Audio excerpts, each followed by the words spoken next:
And I stood in a card shop at Christmas, and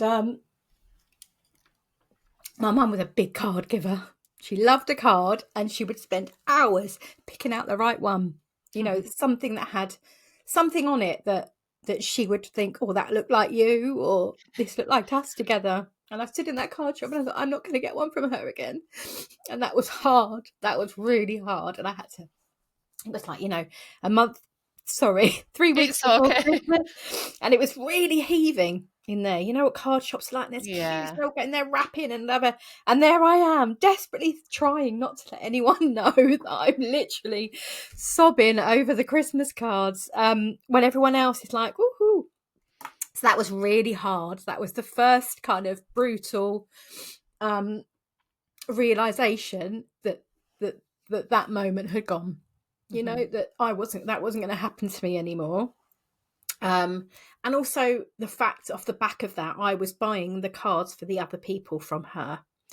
And that is such a simple thing that that, as I said at the beginning, I was so focused on losing her into, you know, her not knowing who I was, that actually, because the droplets have been, you know, consistent, when it got to that stage, I was like, well, this is just the normal progression of it, you know? So yeah. Is that like a double whammy then for that situation, that example that you've just given? Is because you were focused on the other element of her forgetting who you were, was that a double whammy of grief then when you stood in that card shop because that wasn't something that you were anticipating? No, I didn't know about that.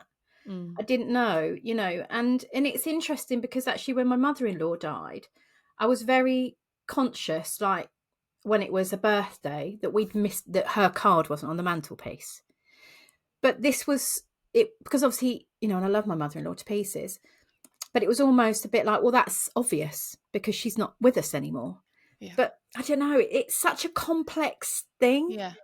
And I think, like you said, that's what people struggle with, isn't it? It's like everybody, I'm assuming, or the majority of people who lose someone, they will go through that, you know, that moment at Christmas where they're not going to get that. That's the first Christmas where they're not going to get a card, or that realization that they're not going to get one anymore.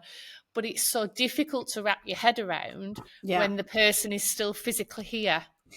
Yes. So that was the other thing that I was going to say is getting a Mother's Day card and a Mother's Day present for your mum, taking it, and her not even knowing that she's your mum. That, you know, that was hard. That was very difficult because it's like, I don't know, it's difficult to put into words, but that was probably my other most poignant moment. I thought, you don't even know that you're my mum or that I'm a mum or whatever, but I still had to obviously mark that occasion. I wouldn't have let that pass. They were probably my two. I vividly remember posting that online and sobbing. And like your counsellor had said to you, she might not remember who you are, like what that connection is, but she will know the feeling. So she will understand that there is love between you. Yeah. So you going and giving her a gift, like me giving my mum a gift now, it's not because it's my showing her that I love her, regardless of that relationship. Okay, we've labeled it that yes, I am your daughter and you are my mum, but I am giving you that from my heart because I love you. So, and she will feel that. And even now, you know, she can't, so we're 3 and a bit years down the line, and mum can no longer do anything for herself. She can't make any decisions, she can't communicate any need. So, you know, she couldn't tell you if she was hungry or thirsty or anything like that.